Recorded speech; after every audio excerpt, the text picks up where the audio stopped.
Einstein proved it's all just energy. We're all just energy. And if we are unblocked from that, we have jubilance, ecstasy, exhilaration, fascination with life, interest, energy all day long. Waking up with a spring in our step and creating revolutions, making amazing new dents. What keeps us from that? Obstructions, people, habits, food, and big pharma drugs.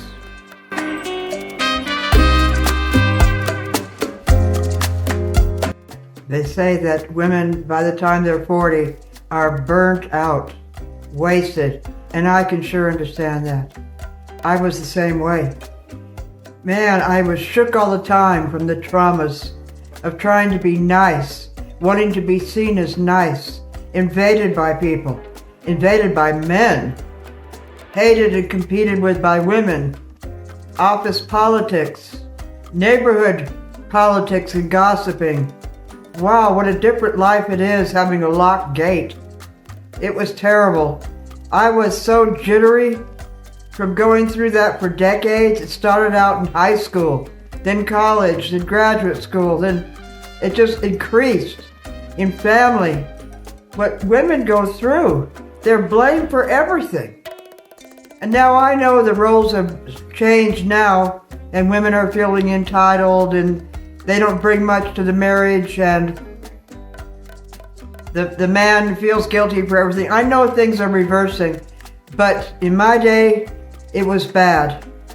It was really bad, but nothing was as bad as the outcome of psych drugs, being put on drugs for it. Yes, I was burnt out. Yes, I was depressed, but they never should have put me on drugs.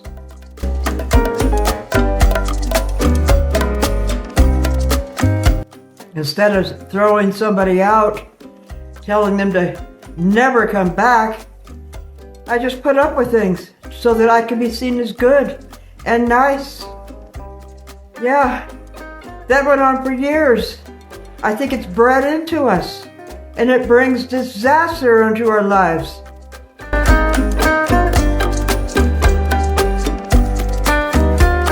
How can a person feel part of the universe, energetic, jubilant, when they have to adapt to other people? People who aren't worth it. But we're taught to be inclusive and be nice to everybody. So I was. And I hated it. And inside I was just embroiling in hatred of the situation, wanted them to leave. But on the outside it was being welcoming and putting up with things. That was the plight of women, at least in those days. I don't know what it's like now. But it was terrible. And by midlife I was burnt out. So they put me on psych drugs, and that was the beginning of the end.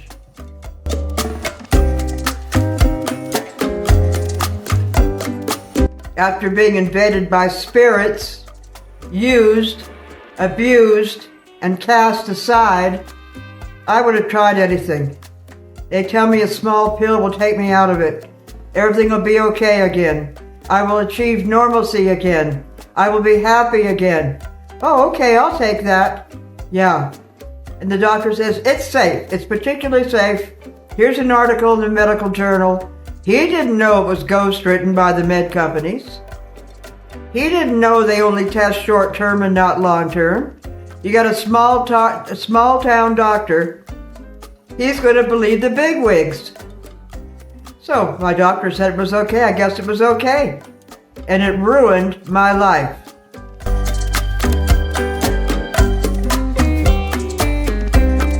Woman is run down so much. She marries, she's happily married. And then as the years go on, invaded by stepchildren in my case, invaded by the mother-in-law who had such high expectations, invaded by people who misjudge you. You're so run down, and they think, man, has she changed? She's got a disease. We got to put her on meds.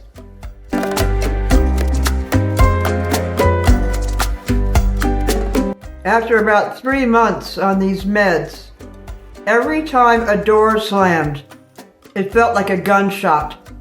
I was like a cat in a room full of rocking chairs. I felt like I was in a grenade range.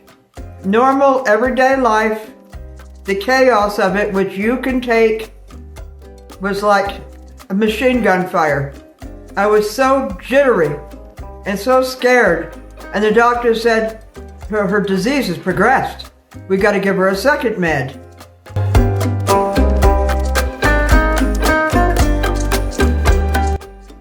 To this day, I have a startle reflex that won't quit. If I'm in the kitchen and my husband walks in, I'm startled. I'm scared. He says, well, you know it's me. I'm the only one in the house. It doesn't matter. It's what's called a low startle reflex, they called it. Oh, needs more meds.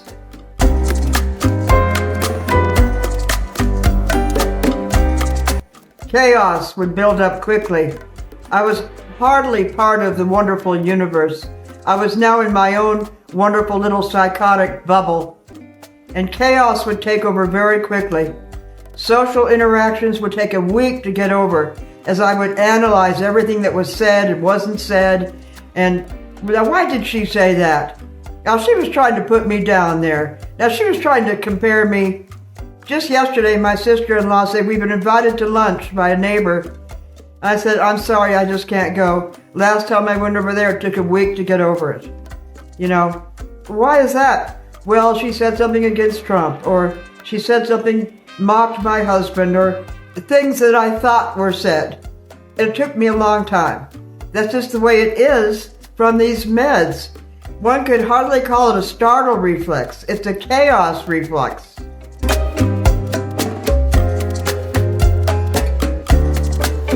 This is what I wrote in my journal in the midst of it. I told the doctor I was getting worse. He said, no, this is what PTSD looks like. You have that now. Now I was disabled. MCS for life. Isolated. Sick of chemicals. I'd go on a street and I could smell gas. I'd go on a bus and I could smell everybody on the bus. I could smell mucus. I could smell fecal matter on people. The sensitivity was overwhelming. I couldn't go by a tire or tire store or anything having to do with mechanics or oils. I couldn't go in big stores because of the lights flickering on and off, or the tinnitus, hearing a hum, hum, hum. That was MCS for life, isolated. And all I said was, I'm getting worse. And he says, no, that's PTSD. You need more meds.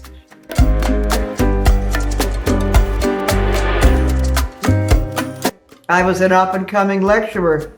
I was written up in the LA Times in my 20s. I've taught at University of California, all of them, Long Beach State, San Diego State, and it was stopped. All chances of further advancement were stopped suddenly. And the same has happened for millions of you. Why did things stop suddenly? Analyze it. Was it drugs? Illicit drugs are bad. Okay, everybody knows you get addicted to those. But how many people talk about big pharma drugs?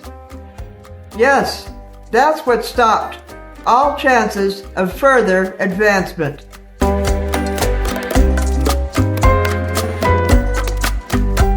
The doctor says, due to your low startle reflex, you have PTSD for life. You'll need to stay on these drugs for life. And I thought, are you kidding me? I'm disabled at age 26? Yeah, I've been disabled ever since then. For chemical sensitivity. From one little pill.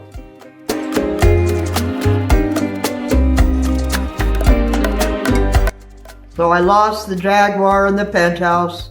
I lost all friends and I lost my marriage. I didn't know why, and they didn't know why.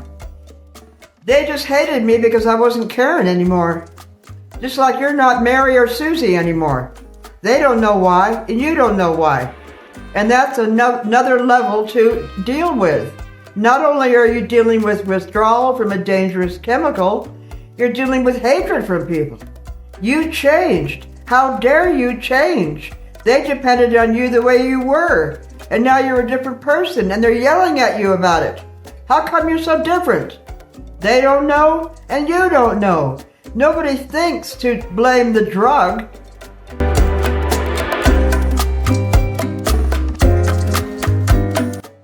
I went to one of the doctors and I cried. And I said, I don't know what's happening. I think it's the drugs. And I was crying. Oh, crying is bad. You have major depression, he said. Now don't delay. You have to get on another drug, or you'll be disabled for life. Well, I already am disabled for life. I read about a person yesterday who was on 7 drugs. 2 of them are antipsychotic. 1 is bad enough.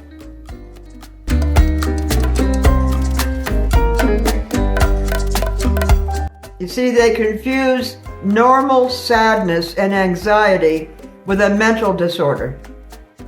The line has been blurred between the two. It's okay to be sad. It's normal to be sad after a relationship breakup or a divorce. Anxiety is normal in this generation. Crime is everywhere. It's hard to trust people. Families don't stay together anymore. We've lost our support system. Yes, those are normal feelings, but they're being drugged.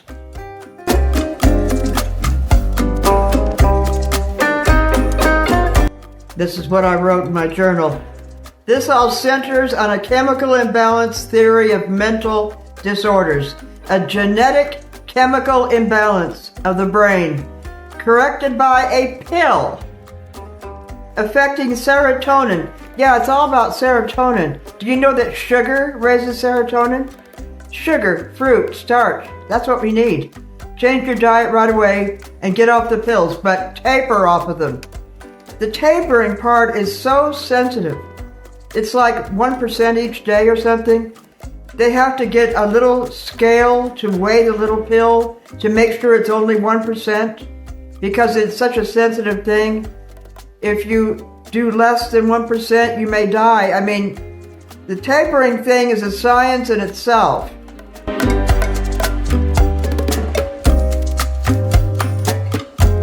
I'll tell you, after a few months on this crap, if it manifests as more depression, bang, that's your destiny. They'll get a hold of you. Major depressant. Even maybe force you into a mental hospital. Force you to take your drugs. Mandatory drug taking. It used to be that way. If you thought a certain way, even in the 80s, if you believed in the Bilderbergers and globalism like my brother-in-law did, he was labeled psychotic. He was labeled paranoid psychotic. He was put on antipsychotic drugs, and he was forced to take them by the court. And he was found dead in his trailer in the desert one day. This is happening. It's very serious. It's as bad as the dark history of psychiatry ever was, with their lobotomies, their freezing waters, their electroshocks. It's just as bad.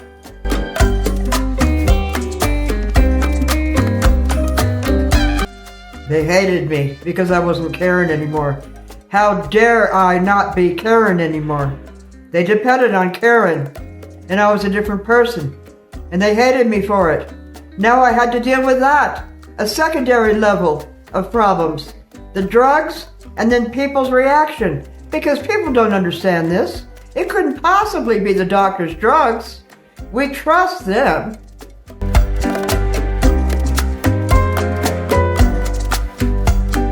I was sobbing and rocking, just a dummy zombie. And then one day my husband moved out. He didn't know who I was anymore. And every once in a while I'd have a bizarre tantrum because that's how the drugs operate. You do and say things that you would never do or say if you were normal. It's coming out of nowhere. It's called autonomisms, uprushes from the subconscious that you can't control, that you're saying and doing. Bizarre things, unwholesome things. So one day my husband moved out. Now I was all alone. I felt like I was on a ledge, trying to get off carefully, trying to return to normalcy, and I didn't know how long it would last. And there was nothing I could do about it, and there was nothing to explain. So what do? You go to your only friend, your paid doctor. He only gives you a 10-minute visit, and it's all about the drugs. Well, dear, we got another drug for you. It'll fix you right up. It's safe.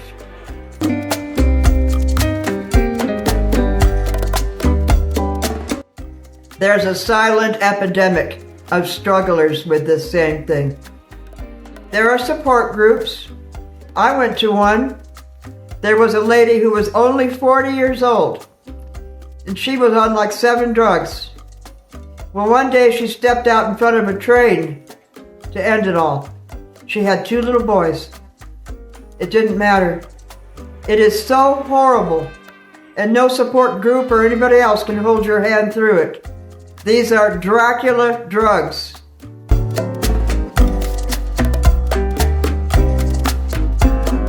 How come illicit drugs are seen as addictive and terrible, street drugs, but not big pharma drugs?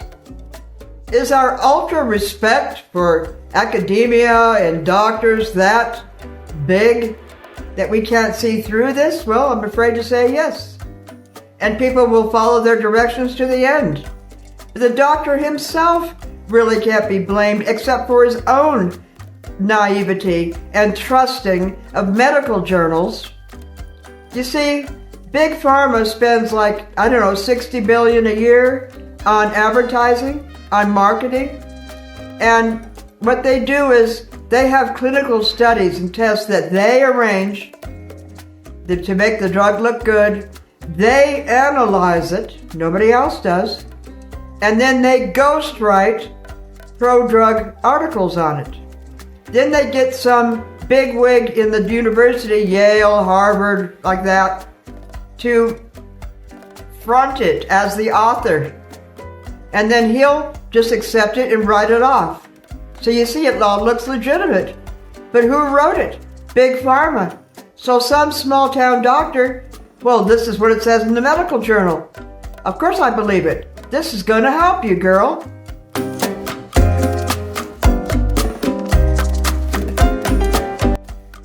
Some nurse asked me to write down what I was feeling. I wrote, brain zaps, jerks, tremors, severe night sweats, things crawling inside my body all the time.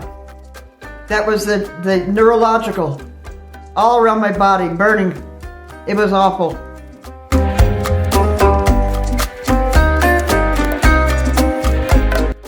To sum up, Einstein proved it's all just energy. We want to have ecstasy. We want to have jubilance. We want to be part of that energy flow every moment. We want to wake up with a spring in our step, optimistic. We want to create revolutions and make an amazing new dent in the world. We can, but we have a conspiracy going on from within, not from without, not a war from without, but that maybe happened because we're all zombies. We could never defend ourselves. And it's a corrosive effect. It's from our ultra respect for the medical profession and Big Pharma, which are in cahoots. It's happening, and even as I speak, people are taking their pills and thinking it's not referring to them. This is a terrible thing. We can be part of the universe.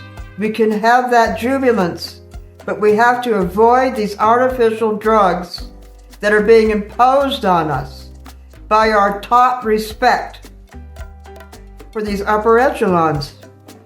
I say come back to God and reality, and don't listen to people who are pro-drug. It is a conspiracy.